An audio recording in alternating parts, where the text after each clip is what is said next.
Desde el IEPRI continuamos abriendo el espacio para reflexionar, conversar y analizar la apuesta de la paz total, una de las principales banderas del gobierno de Gustavo Petro. Hoy ponemos el foco en los incentivos no intencionales que ha generado la paz total o que ha incrementado en grupos criminales que le apuestan a una politización para obtener ciertos beneficios en las negociaciones con el gobierno. También nos centramos en las gobernanzas armadas que suponen un obstáculo para obtener una paz total en los territorios. Y para ello doy la bienvenida a Luis Fernando Trejos Rosero, profesor e investigador en el Departamento de Ciencia Política de la Universidad del Norte en Barranquilla y director del Centro de Pensamiento UN Caribe de esta misma universidad. Luis Fernando, bienvenido a este espacio. No, muchas gracias a ti por la invitación y a toda la audiencia de estos encuentros. Y bueno, muy contento de participar de ellos.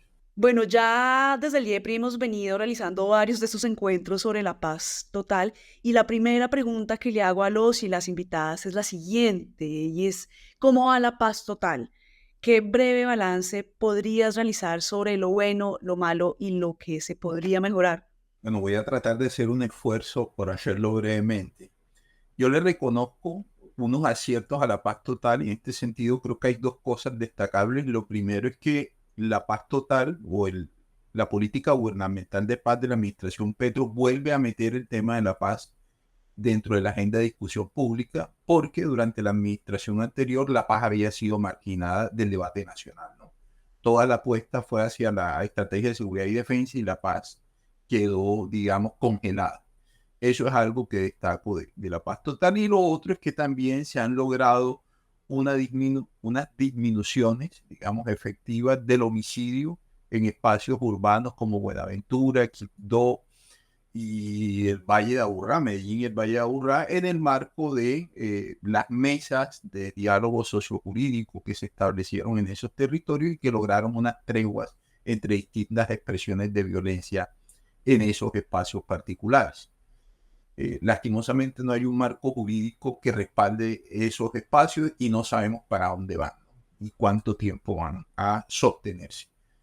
Ya en cuanto a lo que creo yo que han sido desaciertos, y esto es una opinión muy particular, yo creo que es una política que fue pensada y que se ha ido implementando sin ningún tipo de diálogo o comunicación con sectores sociales, políticos o académicos distintos al pacto histórico.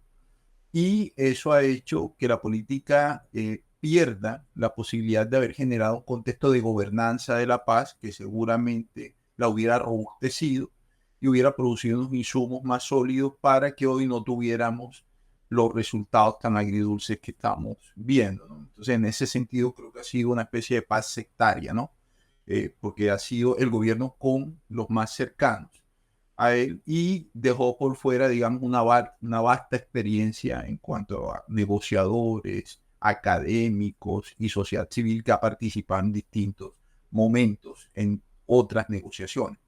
Por otro lado, a mí me hace mucho ruido que cuando el gobierno empieza la apuesta de paz, creo que sacrifica la seguridad y la defensa, ¿no? Toda la energía y todos los recursos se fueron hacia la paz y eso le empezó a otorgar una ventaja estratégica a algunas organizaciones que hoy vemos como el propio gobierno en cabeza del alto comisionado Tipatiño, pero también del ministro de Defensa, reconocen que muchos grupos o parte de grupos que hoy están en mesas de negociación utilizaron la negociación para fortalecerse militar, política y económicamente. Y tardíamente y de forma reactiva se está desplegando la estrategia de seguridad en territorios muy particulares, ¿no? Que fue en aquellos en los que se rompe el cese al fuego con el Estado Mayor Central, pero que también se han trasladado hacia zonas más hacia el oriente como Casanare y no se sabe todavía si Arauca, ¿no? Porque la disidencia del MC que opera en Arauca no asistió al encuentro del Caguán y no se sabe bien entonces cuál es su postura con respecto a esto. Por otro lado, y esto sí lo sostengo, yo creo que la paz total ha sido orientada desde una posición de mucha improvisación, que se ha movido como con impulsos, como con deseos o corazonadas de las personas que la han implementado, porque hasta este momento no sé si exista pero no se ha hecho público un documento técnico de la paz total que nos diga, primero que todo, cuál es el gran objetivo de la paz total. No lo sabemos realmente cuál es. No sabemos cuáles son los indicadores para medir el éxito o fracaso de la paz total, y eso es fundamental en una política pública porque es lo que te va a poder permitir orientar, reorientar si la política sí estaba mal, ¿no? Si no estás logrando los objetivos que se plantean. Y también yo sostengo esto porque basta ver las posturas que han tenido los dos comisionados de paz. En una entrevista que da Oti Patiño, que es el actual, en La Silla Vacía, que fue publicada el día lunes de esta semana, Oti Patiño reconoce que para Danilo Rueda el gran objetivo era la humanización de la guerra, no buscar alivio humanitario. Y Oti Patiño dice, no, yo no busco aliviar la guerra, sino terminar. Entonces ahí estamos viendo dos enfoques que pareciera que iban en sentidos contrapuestos. Por otro lado, aunque esto es como una característica del gobierno, creo que en la paz total se ha acentuado mucho, y es que no hay estrategia de comunicación. Yo lo que creo es que ha habido una anticomunicación de la paz total. No hay una narrativa unificada que se le venda a la gente y que logre que cada vez más ciudadanos se sumen al esfuerzo de paz. Y creo que se ha logrado lo contrario, ¿no? Entonces, si tú analizas, la paz total tiene muchos voceros. Tiene a Oti Patiño como alto comisionado, tiene al suspendido canciller Leiva, tiene a Iván Cepeda, que es uno de los que más comunica. Por lo general los medios acuden a él, y en entrevistas es que uno se entera qué quisieron decir y qué no quisieron decir, y hasta dónde fue el alcance de una declaración, una decisión de la paz total. Y a eso súmale también al presidente Petro, que comunica pero a través de Twitter. Eh, y tú no ves que esas narrativas o esas vocerías estén coordinadas, no, pareciera que cada uno comunica según lo que le parece o interpreta. Y eso nos lleva a que esta multiplicidad de voces genere un espacio de especulación, ¿no? De espacio para especular, porque la gente no sabe qué es lo que quieren decir, cómo lo quieren decir, no, se comunica muy mal desde las mesas. Y si a eso le sumas que los grupos armados también comunican, te digo, el caso de Antonio García, ¿no? Que parece una especie de francotirador a través de Twitter. Cada trino es más lamentable que el anterior y más desafiante. Eso hace que crezca la especulación y que realmente la gente no sienta, digamos, empatía, o no se sintonice con una negociación o con un proceso o unos procesos a los cuales pareciera que no les ve un norte o rumbo claro. Y no se ha hecho pedagogía tampoco, ¿no? Entonces yo creo que eso ha sido como un lunar de esto. Lo otro es que cuando hablamos de paz total, digamos, uno ve que la guerra en Colombia está muy descentralizada, y mucho más ahora, digamos, después de la desmovilización de la FARC, pero la paz está hipercentralizada en Bogotá. Todas las decisiones y todas las discusiones de paz hay que ir hasta Bogotá y después bajarla a las regiones. Ya vamos para casi 2 años de que este gobierno está en el poder y todavía no hay enlaces territoriales de la oficina del alto comisionado. Todavía no sabemos cómo va a aterrizar la paz total en las regiones. No se sabe si hay una estrategia real de territorialización de la paz total más allá de estos espacios de participación que cada mesa está abriendo, que también me parece muy complejo. El que más avanzado va es el del ELN, pero el Estado Mayor Central quiere su participación, la segunda Marquetalia también quiere su participación, y esto en un contexto que uno no entiende cómo durante la administración Santos hubo unos esfuerzos importantes de participación territorial en el marco de la formulación de los PEDETs. Hubo grupos motores, la gente se movilizó. Después vinieron los diálogos regionales vinculantes de la administración Petro, ¿no?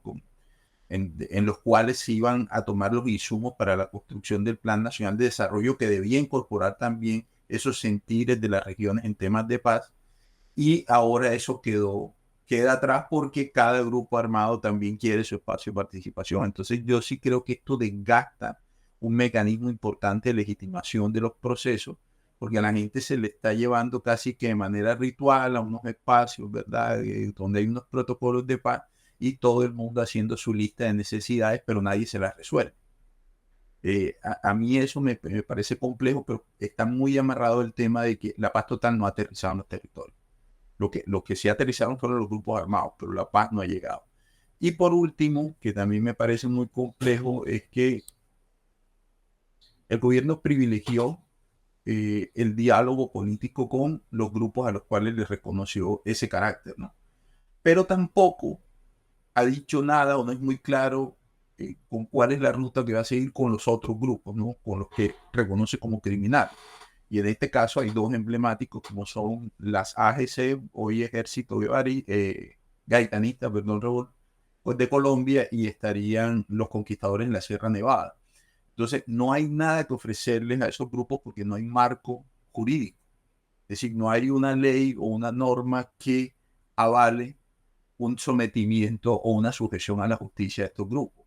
Pero tampoco hay plan de guerra en contra de ellos. Entonces, hay como una gran zona gris y viendo, no sé si es la tensión que el gobierno ha generado ahora con el Senado, yo no veo ambiente en este momento para que ninguna iniciativa legislativa del gobierno pase en el Congreso. Y eso deja por fuera a estos grupos y entonces ya la paz total no sería total, sino muy parcial. ¿Y qué pasa con los habitantes y los territorios donde esos grupos ejercen control, ¿no? Pareciera que a ellos no les va a llegar la paz.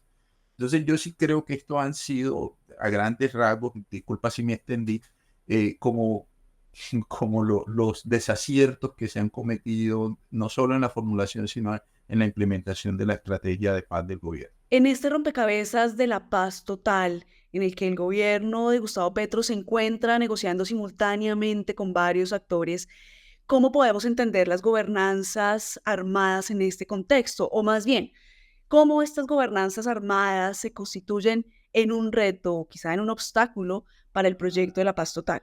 Bueno, lo primero es que hay que entender que el tema de las gobernanzas armadas en muchos territorios de Colombia no nació con la paz total ni se originan en esta administración. Eso hay que ser claro. Hay gobernanzas armadas de muy larga data. Te pongo un ejemplo, el ELN en Arauca, el ELN en el Catatumbo, las AGC en Urabá. Digamos, allá hay unos controles que vienen de mucho tiempo atrás. Pero lo que sí creo yo es que la paz total produjo incentivos no intencionales, no creo que esa haya sido nunca la intención, para que los grupos armados se politizaran y en ese proceso de politización acelerada también entonces profundizaran las gobernanzas armadas en ciertos territorios. Cuando uno revisa digamos, ¿de dónde sale esta afirmación que yo te hago? Es que tú sabes que cuando empieza la paz total, al principio hay mucha especulación porque no teníamos el marco normativo, el gobierno empieza a decir, bueno, yo voy a negociar con grupos políticos, con grupos a los cuales se les reconozca el carácter político. Entonces todos empezaron de un momento a otro a sacar comunicados, a firmarlos como estados mayores, a establecer normas de comportamiento en muchos territorios, normas que eran verbales y de un momento a otro ya empiezan a aparecer, digamos, los decálogos, las pancartas donde se prohíbe o no se prohíbe, pero eso era tratando de mostrar evidencias de politización, ¿no? Especialmente aquellos grupos que se asociaban al paramilitarismo, digamos, AUC, ¿no? Ellos trataban de desmarcarse y empezaron entonces a formalizar esto. Y parte de la politización ante la ausencia de ideología, ¿no? O de un discurso que estuviera bastante impregnado de ideología. De hecho, hoy todavía es muy difuso el discurso de estos grupos. Trataron de suplirlo entonces con la evidencia del control de territorios. Pero un control que en muchos casos, y eso está expuesto, no se basaba, digamos, en el uso de la fuerza, sino que ya se habían logrado unos ciertos consensos y había una cierta legitimidad de esas gobernanzas, ¿no? Y si uno quisiera resumir, porque la literatura es amplia y digamos, si el debate conceptual nos puede llevar varios podcasts, si uno quisiera resumirlo, uno puede decir, bueno, hay una gobernanza armada cuando en un territorio específico un grupo armado controla, gestiona o tiene los monopolios de la violencia, la administración de justicia y el recaudo de tributos. Es decir, cuando los grupos armados prestan o cumplen funciones duras de Estado en un territorio particular durante unos lapsos de tiempo que uno puede definir, ¿no? Ellos ahí son el Estado. Y además, muchas veces a esas tres funciones importantes aparece una cuarta, que es la regulación de las economías legales e ilegales. Ya, porque en un territorio cocalero también hay economía legal, ¿no? Hay comercio, hay otras cosas, pero que ellos también terminan regulándola, sea vía extorsión o sirven de autoridad que tasan, digamos, los precios y las medidas de las cosas, ¿no? Precios, pesos y medidas. Ahí hay gobernanza. ¿Qué pasó durante el inicio de la paz total?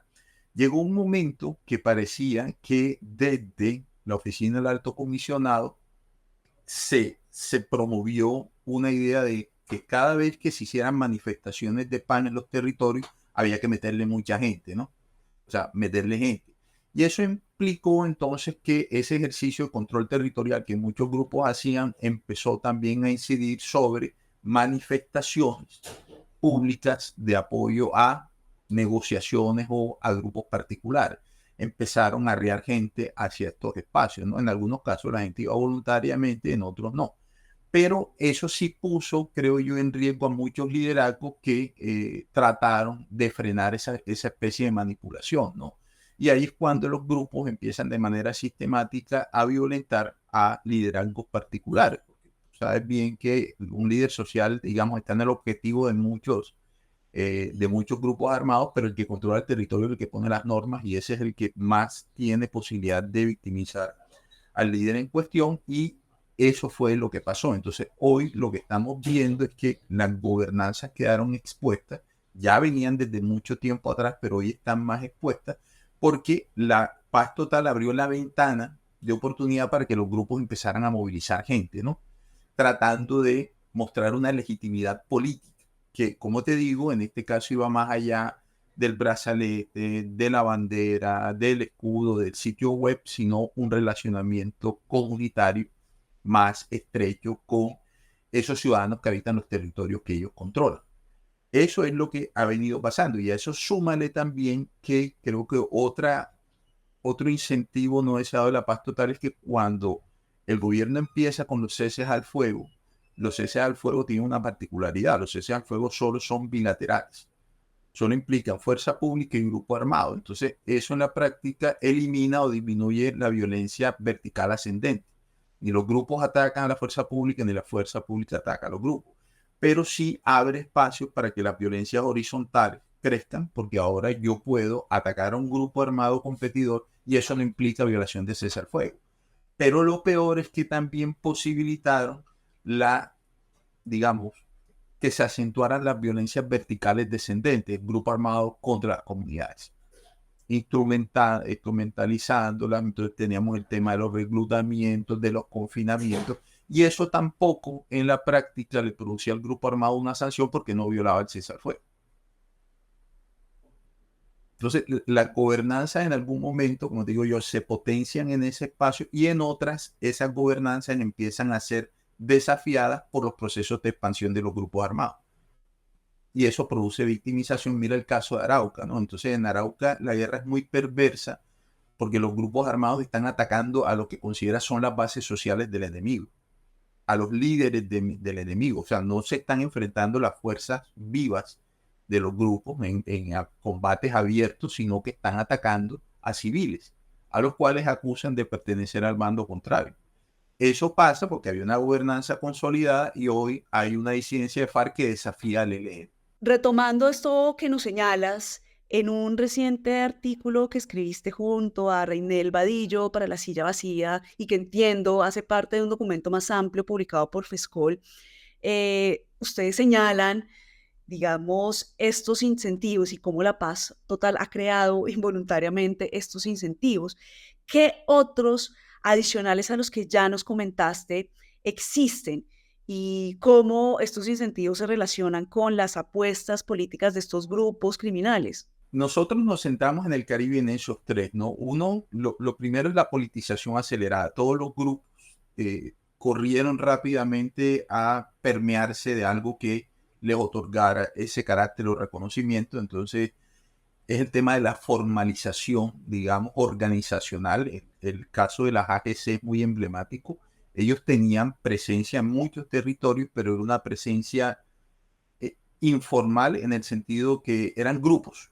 Grupos no tenían nombres, no tenían como una estructura clara y de un momento a otro empiezan a presentarse ya como el Frente X, el Frente Y, bloque tal, estados mayores. O sea, fue el incentivo rápidamente para hacerlo Y yo sí creo que esto de la politización llegó para quedarse. O sea, todos los grupos se subieron a ese bus y no creo que se bajen después de la paz total porque entienden que es muy buen negocio en este momento, sea cual sea el gobierno, presentarse como políticos y no como criminales, ¿no? En el sentido de que tú puedes lograr en el marco de una negociación unas cosas que para ellos son muy importantes. La primera, que no te extraditen. O sea, en una negociación, y creo que todos están mirando el modelo FARC, no quieren negociaciones de ese tipo, no me extraditen. Segundo, si yo voy a una JEP, hay muchas posibilidades de que yo no vaya a una cárcel, de que yo no sea sancionado con privación de la libertad, yo puedo hacer otras cosas, ¿no? Y por eso es curioso verlo ahora hablando de justicia restaurativa. Se han apropiado de ese discurso fundamentalmente. Y lo tercero, que también creo que está pasando, es el tema de los bienes, ¿no? O sea, que se abre una ventana de oportunidad para poder quedarse con una parte de los bienes que hicieron durante el marco de su actividad criminal o que adquirieron durante su vida criminal. Eso es lo que uno está viendo que se convierte como en lugares comunes, ¿no? Porque hay algunas organizaciones, creo que el ELN es como el caso más emblemático, que cuando uno revisa el acuerdo de México, que fue el segundo ciclo de negociación de la mesa actual, pareciera que el ELN quiere hacer una revolución por decreto, ¿no? O sea, la revolución que no hizo con las armas la quiere hacer ahora vía acuerdo, es imposible, ¿no? Hablan de la revisión del modelo económico y del régimen político. Es una cuestión, o sea, no hay límites en esa negociación, todo cabe ahí. Pero hay otros grupos que son mucho más pragmáticos, porque no tienen esa hiperideologización, y en ese sentido yo te estoy hablando de los grupos que hoy el gobierno considera criminales, ¿no? Son capitalistas, entonces no van a pedir el cambio de modelo, a ellos les ha ido muy bien en ese sentido, y como te digo, no hay una ideología clara, entonces yo sí creo que van a ser un poco más pragmáticos, pero lo que sí saben es que esas tres cosas las pueden lograr en negociaciones políticas. En las negociaciones de sometimiento de sujeción, la extradición no queda garantizado que no suceda, y lo otro es el tema de la cárcel. Entonces, por eso creo que aquí se abrió una ventana de oportunidad para que todos corran hoy a mostrarse políticos, hasta grupos criminales urbanos. Grupos criminales urbanos están también montándose en esa ola porque realmente genera incentivos para irse hacia allá. Y lo que uno esperaría, Mariana, y creo yo que es como algo que no aparece en la discusión de paz, es que, claro, estamos viendo las gobernanzas, no son nuevas, muchas son consolidadas, funcionan, porque generan una gobernanza, una gobernabilidad de los territorios. Y cuando se habla de paz, uno no ve que en la ecuación aparezca cómo el gobierno va a sustituir la gobernanza armada por una gobernanza legal, ¿no? A mí eso me hace mucho ruido, y uno lo que esperaría es a un gobierno que hoy estuviera mapeando las gobernanzas y caracterizándolas, porque no todas funcionan igual. Y eso es interesante y es importante porque al final lo que tú vas a encontrar como un lugar común de las gobernanzas es a los grupos armados regulando cosas, regulando economía, regulando vida social, regulando vida política. Y una vez tú veas cuáles son esas regulaciones que hace el grupo y que le dan tanta legitimidad, debieras empezar a fortalecer a las administraciones locales para que ellos sean quienes entren a regular esas situaciones que el grupo armado hoy tiene. Pero eso no aparece. Entonces, claro, por eso vemos estos reciclajes de violencia. O sea, si tú hoy miras el mapa de Colombia y miras los lugares donde hay conflicto, no hay ningún lugar nuevo. O sea, la guerra ya ha estado en esos lugares y viene de hace mucho tiempo atrás, y uno tiene que preguntarse por qué es lo que pasa ahí. Y una de las causales siempre es la debilidad de las administraciones locales, ¿no? Que no tienen las herramientas ni los recursos para poder ser soberanos en todo el territorio del municipio. Y ahí es cuando aparece el grupo que oferta bienes y servicios, que hay gente que termina, o comunidades que terminan aceptándolos de agrado porque necesitan a alguien que regule la vida en comunidad. Y como no es el Estado, aparecen los otros. Pero bueno, nuevamente disculpa si me extendí, pero creo que esas han sido las cosas. Y lo tercero es lo de la violencia horizontal. Hoy todos quieren también acercarse a mesas de negociación porque automáticamente el gobierno ofrece cesar al fuego. Entonces mira tú que el Estado Mayor Central hoy debe estar bastante arrepentido de estar en guerra con el Estado, porque es que es el enemigo que más recursos tiene. No hay ningún actor que tenga tanto poder de fuego como lo tiene el Estado colombiano. Entonces hoy se están desgastando en la guerra con el Estado y eso puede posibilitar que sus enemigos avancen sobre esos territorios. Junto con Andrés Aponte, afirman que si Petro hubiera arrancado negociaciones con las autodefensas gaitanistas de Colombia, estimamos que habría ganado en varios frentes. ¿En cuáles frentes hubiera ganado Petro si el panorama hubiese sido este? Bueno, lo primero que nosotros, hay una discusión, que, Mariana, que se pone sobre la mesa durante la paz total, pero que todavía no se zanja, y es qué hace político a un grupo criminal en la Colombia de hoy, ¿no? ¿Verdad? Porque todavía estamos anclados a análisis de la Guerra Fría y entonces creemos que los políticos eran los grupos revolucionarios que tenían una clara tendencia político-ideológica en la medida en que había un metarrelato, ¿no? De principio y fin del mundo. El marxismo, el leninismo, el trotskismo, el anticomunismo, el bolivarianismo, etcétera, etcétera. Hoy eso es muy difuso. Yo sí creo que en el conflicto actual en Colombia es menos ideológico, pero eso no implica que no sea político. Hoy lo político es más práctico, ¿no? Y ya no es ni universal ni nacional. De lo que estamos viendo es que nuestro conflicto armado se fragmentó y hoy los conflictos se reterritorializaron. Están muy, muy amarrados a territorio. Ejemplo de eso es que tú encuentras grupos armados con presencia nacional, pero que tienen comportamientos heterogéneos según el territorio. Un ejemplo, mientras el ELN y el Estado Mayor Central hoy en Arauca tienen una guerra a muerte, el norte de Santander, que es un territorio vecino, conviven pacíficamente. Y en Nariño, el ELN y el Estado Mayor Central se unieron para tratar de frenar el avance de... No, el ELN y la Segunda Marquetalia se unen para tratar de frenar el avance del MC, ¿no? Entonces uno encuentra estos comportamientos diferenciados que nos tienen que poner en tensión, digamos, esta narrativa de la unidad nacional de los grupos, y yo sí creo que hay que verlo territorialmente. Ya en el sentido de lo que tú planteas, yo creo que el presidente se hubiera notado varios puntos, por lo que nosotros consideramos con Andrés. El primero es que hubiera acabado una narrativa que estaba instalada en sectores de izquierda o la izquierda más radical que sigue afirmando que las AGC son un grupo paramilitar y como son un grupo paramilitar, el gobierno está con ellos, ¿no? Puede ser que en algunos territorios muy particulares haya algún tipo de coordinación operativa, pero la evidencia es copiosa y nos dice que eso no es verdad. Les pongo un ejemplo. Durante la administración Santos y después durante la administración Duque en Urabá, se desplegó la operación político-militar más grande que ha habido en contra de estos grupos que se llamaron Agamenón 1 y Agamenón 2. El plan del Golfo, con cierta regularidad, aunque eso se ha frenado durante esta administración, decretaba, ellos le llaman eso paros armados, no planes pistolas en contra de la policía. En el sur de Córdoba combaten al ejército cada vez que cruza con ciertas líneas. Entonces, ahí a mí me parece que se hubiera acabado totalmente esa narrativa que golpea mucho a las fuerzas militares. Por otro lado, el gobierno hubiera tenido la posibilidad de llegar a unos territorios que no son tan marginados como aquellos en los cuales hace presencia, digamos, la guerrilla, ¿no?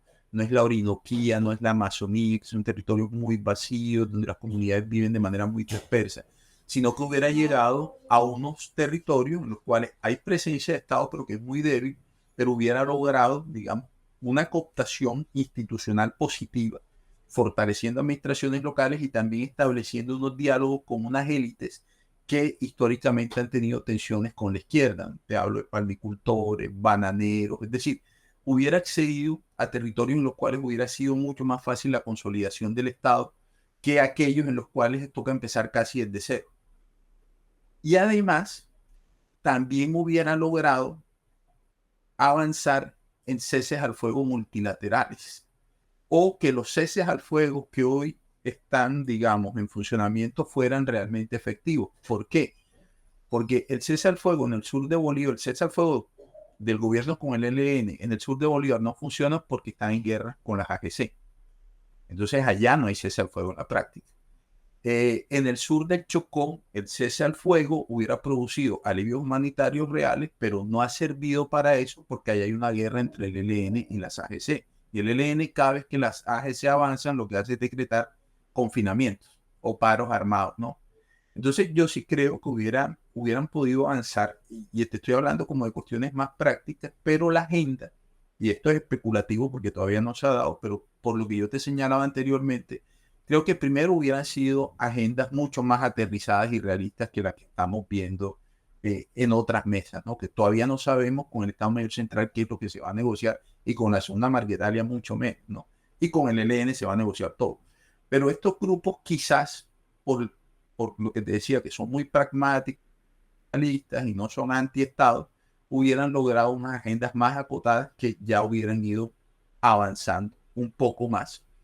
Y creo que lo de ellos va más en clave de inversión en los territorios, o sea, cosas que hubieran sido menos complejas de negociar y de implementar.